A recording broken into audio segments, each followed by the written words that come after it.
साप्ताहिक चर्चा। साप्ताहिक चर्चा उसको कहते हैं जो सप्ताह में किसी एक दिन हम लोग किसी एक जगह पे तय करते हैं। यानी कि अगर एक मोहल्ले में हम लोग 50-60 गुरु भाई गुरु बहन हो जाते हैं तो हम लोग बाकी के 6 दिन अब जहाँ भी समय मिलता है अपने गुरु की बात कर लेते हैं और एक दिन ऐसा रखते हैं ताकि कम से कम इस छोटे से एरिया में जो हम लोग हैं एक जगह बैठकर अपने गुरु शिव की बात भी कर लें और कहाँ और महादेव की बात हम कर सकते हैं इस पे भी विचार कर लें।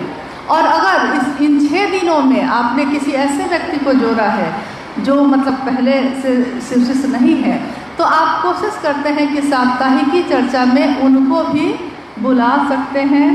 मासिक चर्चा जैसा साहब ने तो कभी कुछ ऐसा नहीं कहा, लेकिन बहुत लोगों ने अपने मन से ही कहा कि साप्ताहिकी में नहीं हो पाएगी तो हम महीने में एक बार करेंगे। ये लोगों ने खुद ही तय कर लिया। क्या साहब हरिंद्रानंद जी ने मासिक चर्चा के बारे में कभी कुछ नहीं कहा।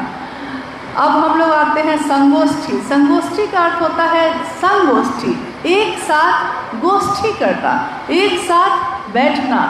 उन्होंने कहा कि आपका गुरु एक है, उस गुरु पे चलने का रास्ता एक है। ये तीनों सूत्र देने वाले शिव के शिष्य हरिंद्रानंद एक हैं, उनका साथ कदम कदम पे देने वाली दीदी नीलमानंद जी एक है। तो उन्होंने कहा कि संगोष्ठी यानी छोटी छोटी बैठक अगर आप करते हैं तो हमेशा याद रखिएगा कि उन बैठकों में, बैठक या संगोष्ठी लगभग एक ही है, उन बैठक या संगोष्ठियों में हम सबको किस भाव से आके बैठना चाहिए। हमारा मंत्र एक हो। कौन है हमारा मंत्र? क्या है हमारा मंत्र? शिव मेरे गुरु हो जाएं, इसके सिवा और क्या है? हम सब के मन में, हम सब जितने लोग यहाँ बैठे हैं, हम सब के मन में ये भाव हमारे हृदय में, हमारे मन में संचरित हो, मतलब कि फैले। क्या? कि शिव मेरे हैं। एक भाव, एक मंत्र और एक ही मंत्रणा की सभा, यानी जहाँ सब बैठ के एक भाव से अपने गुरु की बात कर सके। ऐसा नहीं कि इन्होंने संगोष्ठी का समय लिया है तो हम इनका साथ नहीं देंगे, ऐसा नहीं होना चाहिए। क्योंकि चाहे किसी ने लिया हो, मेरे गुरु शिव की बात वहाँ होगी, हमको ज़रूर वहाँ जाना चाहिए। वो आदमी को आप पकड़ लेते हैं, इसलिए हम लोगों को दिक्कत होती है। ये आदमी मुझको पसंद नहीं है तो अब ये जो कहेगा वो हम नहीं करेंगे। ये भावना हम लोगों को छोड़नी होगी, इससे थोड़ा ऊपर उठना होगा। ठीक है, अपने परिवार में किसी से नहीं बनता है तो मत जाइए उसके घर, नहीं जाइए। लेकिन अगर महादेव का काम है तो आपको हमको ज़रूर उसमें मदद करनी चाहिए, क्योंकि तन मन धन ये तीनों से हम अपने हर संबंध का निर्वहन करते हैं। मेरे गुरु शिव ने तो दिया ही दिया है, मेरे गुरु शिव को मैंने और आपने क्या दिया है? कुछ भी नहीं। तो क्या हम इन छोटे छोटे आयोजन या बैठक को भी नहीं कर सकते एक साथ मिलकर? अगर हम इन छोटी छोटी बैठकों को भी नहीं कर सकते तो हम एक बहुत बड़ा विस्तार इस जगह पे कभी भी नहीं कर पाएंगे। आपने दीपावली में देखा होगा, दिया जो जलता रहता है और बच्चे अनार फोड़ते हैं, छोटा छोटा जो पटाखा होता है अनार, फुलझड़ी, तो वो फुलझड़ी और वो अनार बस उतनी ही दूर रोशनी देता है, थोड़ी देर जलता है, उतनी ही दूर रोशनी देता है। लेकिन एक पटाखा ऐसा भी होता है जो सीधे आसमान में जाता है और पूरे आसमान में उसकी रोशनी फैल जाती है। उस रोशनी को उस शहर का हर व्यक्ति देखता है। तो शिव का काम ऐसा करिए कि आप जहाँ रहते हैं कम से कम वहाँ के लोग देख सकें कि शिव के शिष्य कैसे होते हैं। क्योंकि हम कुछ भी करेंगे, हमारे गुरु का नाम हो या गुरु की बदनामी हो, ये दोनों हमारे आपके हाथ में है। आपके ऊपर है कि आप क्या करना चाहते हैं। और कुछ है?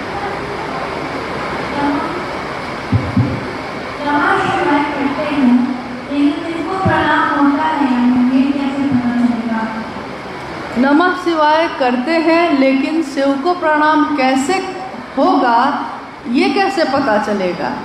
तो ये कैसे पता चलता है? एक गुरु बहन उस समय दीदी माँ शरीर में थी। दीदी राजमणि नीलम आनंद जी की बात हम कर रहे हैं, वो शरीर में थी और मैं भी वहीं बैठी थी। एक गुरु बहन आई, उन्होंने कहा कि पता नहीं मेरे दीदी को कह रही है वो, और मैं सुन रही हूँ। उन्होंने कहा दीदी माँ को कि पता नहीं मेरे बेटे को कुछ हो गया है। तो माँ ने कहा कि क्या हुआ है, कोई बीमारी है तो डॉक्टर से दिखा लीजिए। तो उन्होंने कहा कि जी ना, डॉक्टर से कहते हैं दिखाने तो नहीं जाता है, लेकिन पता नहीं कुछ तो हुआ है उसको, क्योंकि वो खाते रहेगा, खाते खाते अचानक मुस्कुराने लगता है, बैठ के किसी से बात नहीं करता है, कोने में बैठ जाता है और अपने अपने मुस्कुराता रहता है। हमको लगता है इसके मन पे कोई असर हो गया है। दीदी ने कहा कि अगर ऐसा है तो डॉक्टर से दिखा लीजिए, और या फिर थोड़ा सा रुक जाइए, थोड़ा देखिए, कुछ दिन में पता चलेगा क्या हुआ है।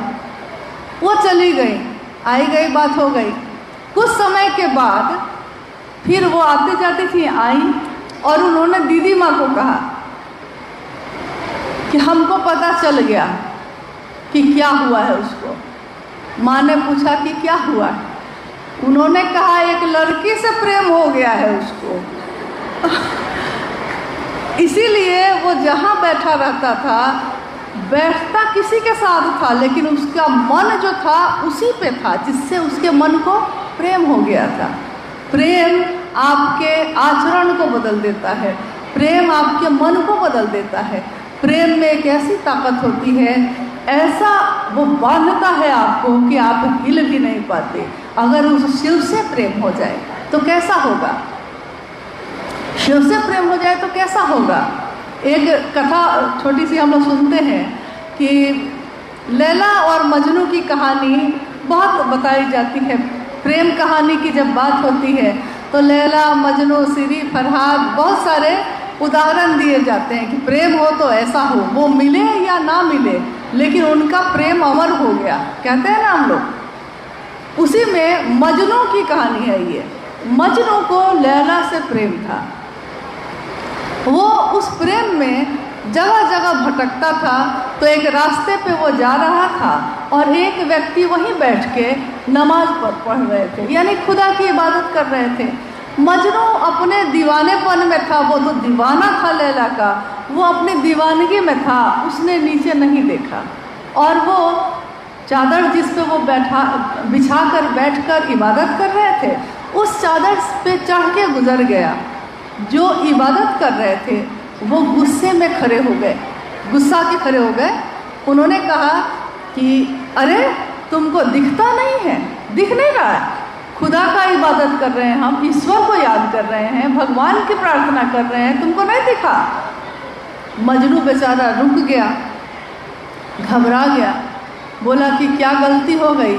उसने कहा कि हे, आप तो सीधे उस खुदा की इबादत कर रहे थे, मैं तो मजनू हूँ, एक लैला के प्रेम में हूँ, एक लैला एक लड़की के प्रेम में हूँ, और तब मुझको जहाँ भी देखता हूँ वो लैला ही नज़र आती है। इन पत्तों में, इन हवाओं में, इस धरती पे, इस आसमान में मुझको लैला के सिवा कुछ भी मेरी आंखों को नहीं दिखता है। आप तो ईश्वर की इबादत कर रहे थे, आपको मैं कैसे दिखा? आपने कैसे देखा कि मैं आपकी चादर से गुजर गया? हम शिव की बात करते हैं, साक्षात शिव की बात करते हैं हम और आप, लेकिन हम क्या करते हैं? हम वो सब देखते हैं जो दूसरा कर रहा है। वो भाई चर्चा में ऐसा बोला, उसने उससे बात की, चर्चा में गए थे, उसको कुर्सी दी, अब मुझको कुर्सी नहीं दी। एक व्यक्ति बहुत साल पहले साहब के यहाँ बहुत कुछ लोग बैठे हुए थे, चाय दी जा रही थी सब कोई को। संजोग से भीड़ में नहीं होता है कभी कभी, चाय सबको मिली, उनको छूट गया, गलती से, धोखा से छूट गया।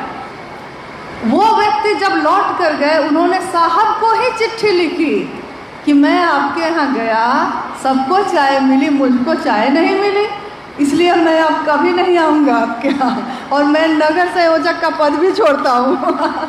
तो देखिए, कितनी छोटी छोटी बातों से बरसों के याराने गए। छोटी छोटी बातें भय पैदा कर देती हैं। हम लोगों ने उस शिव से क्या संबंध बनाया है।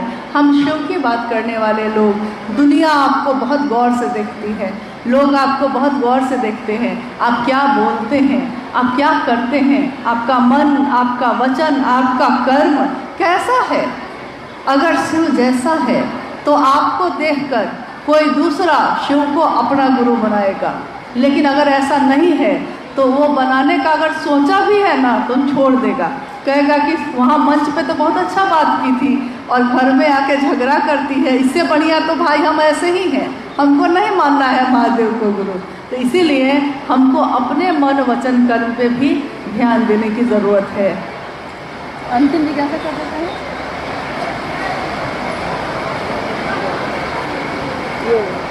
अच्छा नहीं है, माइक की आवाज़ नहीं आ रही है, आवाज़ नहीं आ रही, कोई बात नहीं। ललित जी हैं सिलीगुड़ी से। शिव भाव के शिखर की तलहटी में समस्त संकीर्णताएं तिरोहित हो जाती हैं। शिव भाव के शिखर की तलहटी, ये पंक्ति जो है, ये जो अभी जिज्ञासा आई है, ये साहब श्री की लिखी हुई किताब जो है शिष्यानुभूति, उसी की पंक्ति है। साहब ने इसको इस संदर्भ में लिखा है कि शिव तक पहुंचना तो बहुत दूर की बात है, अगर शिव का भाव, उस भाव तक भी आपका मन पहुंच जाए तो क्या होता है।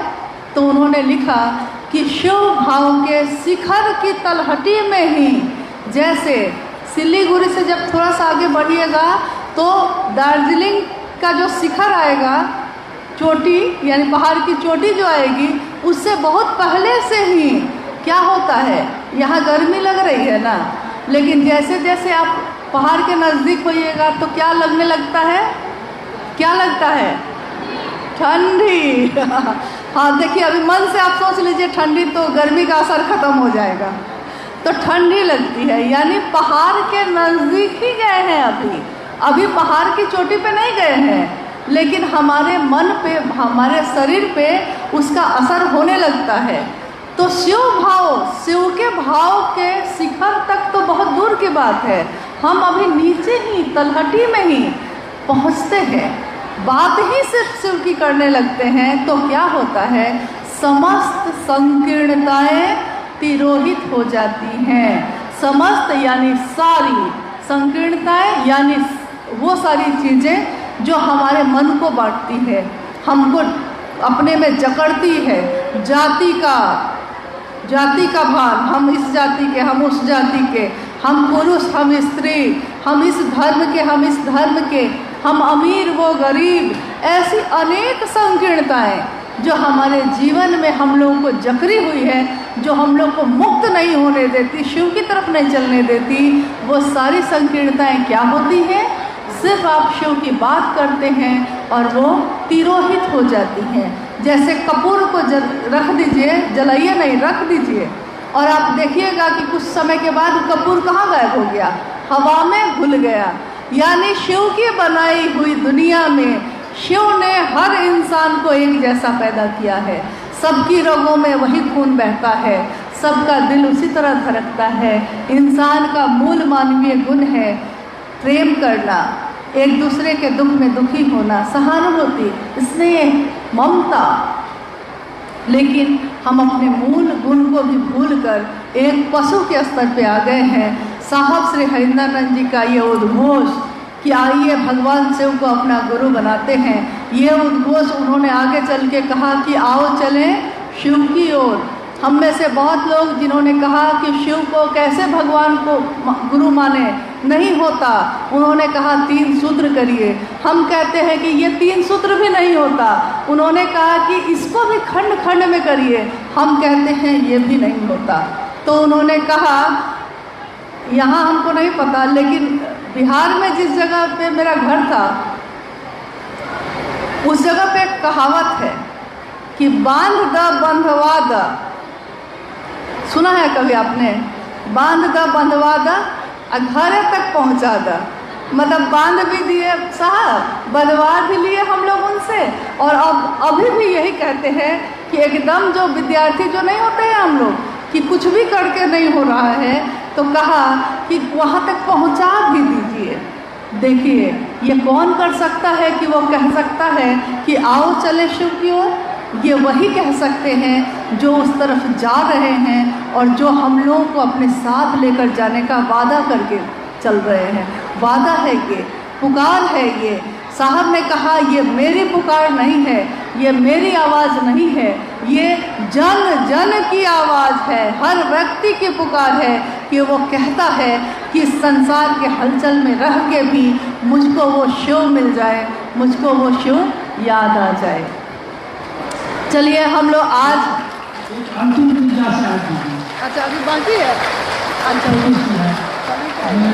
अक्सर बहुत जगह प्रश्न आया बहुत ज़्यादा कि शिव चर्चा में विभिन्न जगहों पर मिश्री और प्रसाद चढ़ाया जाता है। हाँ।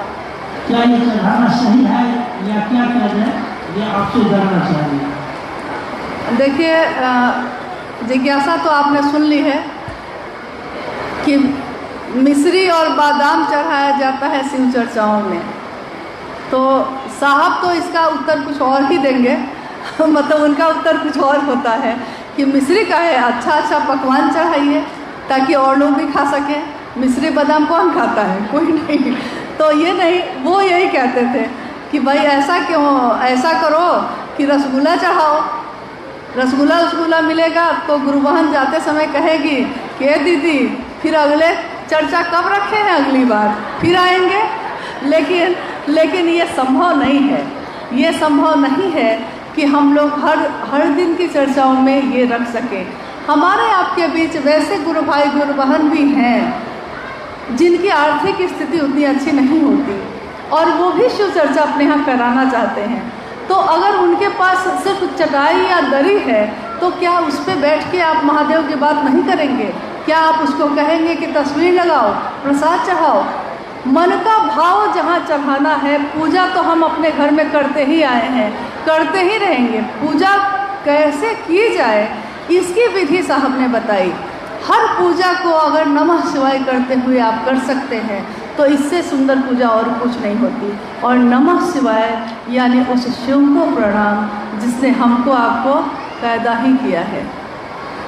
तो हम लोग का ये आग्रह है, ये अनुरोध है कि आप सिलीगुड़ी या उसके आसपास के क्षेत्र से जहाँ से भी आप आए हैं, आप जब अपने घर को लौटिए तो साहब श्री हरिनानंद जी का ये संदेश जन जन तक पहुँचाने का काम करिएगा, क्योंकि इस धरती पे आने वाले महामानव का शरीर नष्ट हो सकता है लेकिन उनकी ऊर्जा कहीं गई नहीं है। उनकी ऊर्जा, उनके विचार हवाओं में तैरते रहेंगे और हर दिल में जिंदा रहेंगे जब तक ये दुनिया है, जब तक ये महादेव है। शिव की शिष्यता चलती ही रहेगी।